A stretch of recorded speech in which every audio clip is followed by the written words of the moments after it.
Galera, vamos falar um pouco mais aqui de função quadrática. E para isso eu vou usar dois exemplos. O primeiro deles da PUC, diz que uma empresa fabrica X peças por dia e seu lucro em reais é dado pela função L de X, igual a 100 vezes 9 menos X, vezes X menos 1. E quer saber o lucro máximo obtido pela empresa por dia em reais. Eu já coloquei aqui apenas a opção correta de resposta, mas a gente vai trabalhar um pouquinho com essa função.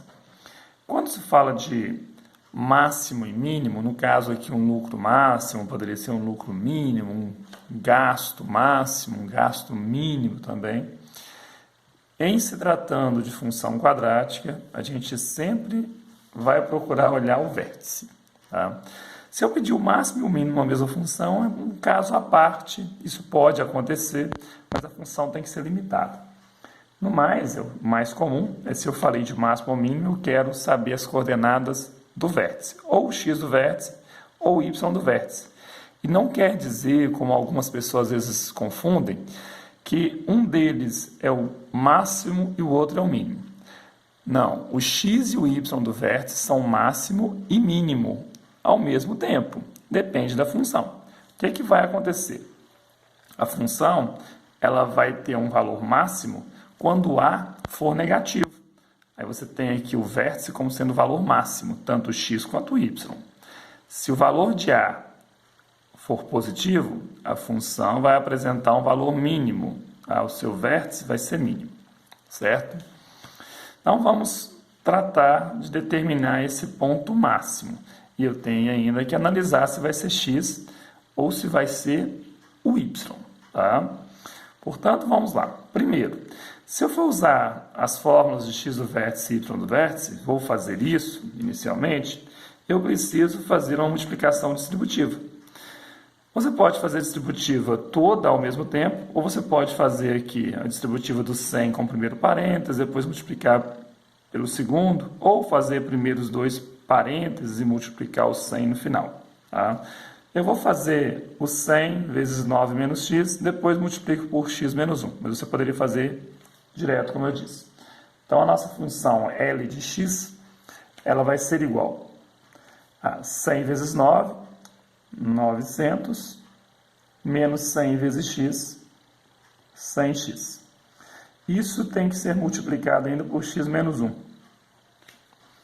Assim teremos que a nossa função L de x vai ser igual a 900 vezes x, 900x, 900 vezes menos 1, menos 900, menos 100 vezes x dá menos 100x ao quadrado, e menos 100 vezes menos 1 dá mais 100x, né? Menos 100x vezes menos 1. Organizando aqui para ficar mais bonitinha a nossa função, eu vou colocar primeiro aqui o menos 100x ao quadrado, 900 mais 100 dá 1000x e menos 900. Algumas pessoas observam e falam assim, eu posso simplificar isso daqui tudo por 100 e cortar dois zeros? Não, porque essa nossa função, como se fosse uma equação aqui, mas o L de x, eu tenho que simplificar também. Se eu for simplificar tudo por 100, vai ficar L de x dividido por 100. Não vai resolver o nosso caso. Mas eu já sei que essa nossa função tem um A negativo. Então, realmente, ela tem uma parábola de concavidade voltada para baixo e apresenta um valor máximo. Agora, esse máximo que eu quero obter, vai ser o x ou vai ser o y? Então, vamos lá. Vamos voltar no que está pedindo. Eu quero o lucro máximo. Lucro. Onde é que está o lucro na minha função? O lucro está aqui, ó. Isso aqui é o valor do y. Tá? A função ela pode ser escrita como f de x, mas o f de x sempre pode ser substituído por y. Então, L de x, f de x, pode ser substituído por y. Portanto, eu estou procurando o y do vértice. O que seria esse x? O x é o número de peças. A pergunta poderia ter sido feita assim, qual é o número de peças que gera o lucro máximo? Aí eu iria procurar o x do vértice. Então depende da pergunta feita. Na mesma questão, eu poderia ter as duas perguntas. Tá? Então, eu quero o lucro máximo y do vértice. Se eu quisesse o número de peças que gera o lucro máximo, o número de peças é o x do vértice. Calculando, então, esse lucro máximo, fazendo y do vértice. Para fazer o y do vértice, eu preciso do delta b ao quadrado, nosso 1000 ao quadrado, menos 4 vezes a, menos 100, vezes o nosso c, menos 900. Delta igual 1000 ao quadrado. É o 1 e 6 zeros. O que eu sei que é isso? 1000 vezes 1000 vai dar 1 milhão. Né? Eu mantenho o 1 e vou apenas multiplicar aqui somando zeros. Vão dar 6 zeros. Vamos explicar melhor essa multiplicação de somar os zeros aqui. Né? Nessa outra multiplicação, menos vezes menos é mais vezes menos, menos. Quando o número termina em zeros, você não precisa multiplicar os zeros. Eu vou multiplicar aqui 4 vezes 1, 4. 4 vezes 9, 36. E vou apenas copiar todos os zeros. São 4 zeros. Portanto, eu tenho aqui 1 milhão menos 360 mil, o que me dá um delta igual a 640 mil. Só preciso do delta. Agora eu vou continuar, vou fazer o y do vértice menos delta, menos 640 mil, sobre 4 vezes o a. Nosso a era menos 100. Então, 4 vezes menos 100, menos 400. Vamos cortar aqui de uma vez esses zeros. Menos dividido por menos é mais. Na hora que eu vou dividir, né? 64 aqui dividido por 4, eu sei que é 16. E 0 dividido por 4 é 0. Então, está aí os 1.600 que já estava na nossa alternativa de resposta. Mas vou fazer um outro comentário aqui rápido. Eu falei do x do vértice, que a gente poderia ter usado, ter feito, se fosse pedido outra coisa ali, né? Mas vamos fazer um comentário aqui, pensando numa outra maneira de encontrar esse y do vértice.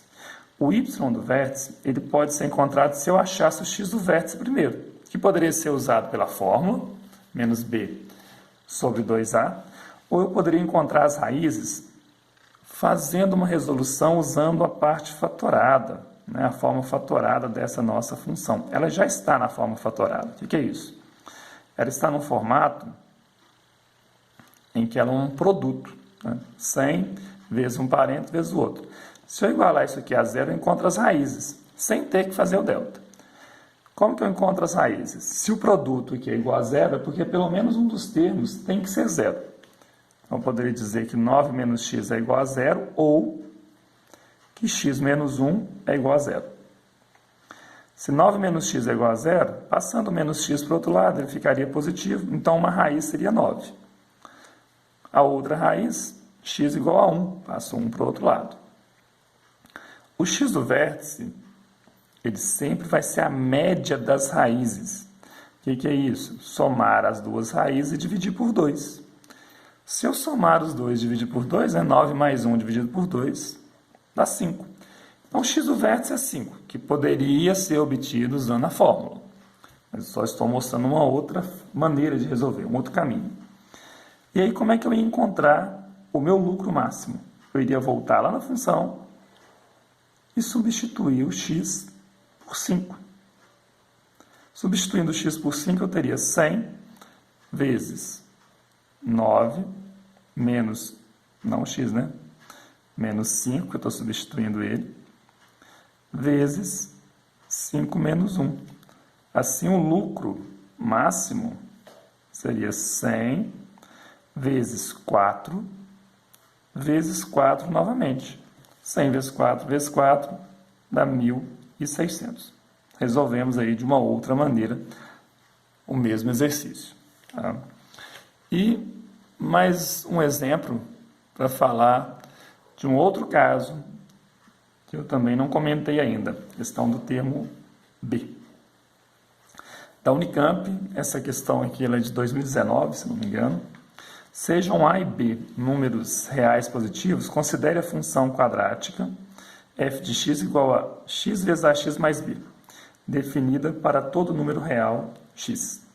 No plano cartesiano, qual figura corresponde ao gráfico de y igual a f de x? E aí as opções estão aqui, ó. Vou passar aqui as opções para vocês. Essa nossa função, vou fazê-la aqui, ela é f de x igual a x vezes ax, vai fazer distributiva, vai ficar ax ao quadrado, mais x vezes b, bx. Foi dado que a e b são números reais positivos. Positivos. Eu sei que se o a é positivo, a concavidade da parábola, a abertura, sempre vai ser para cima. Então, pode ser a letra A, pode ser a letra B. A letra C não pode, a letra D também não pode, concavidade para baixo. Então, só vou analisar as letras A e B. O que mais que eu posso afirmar?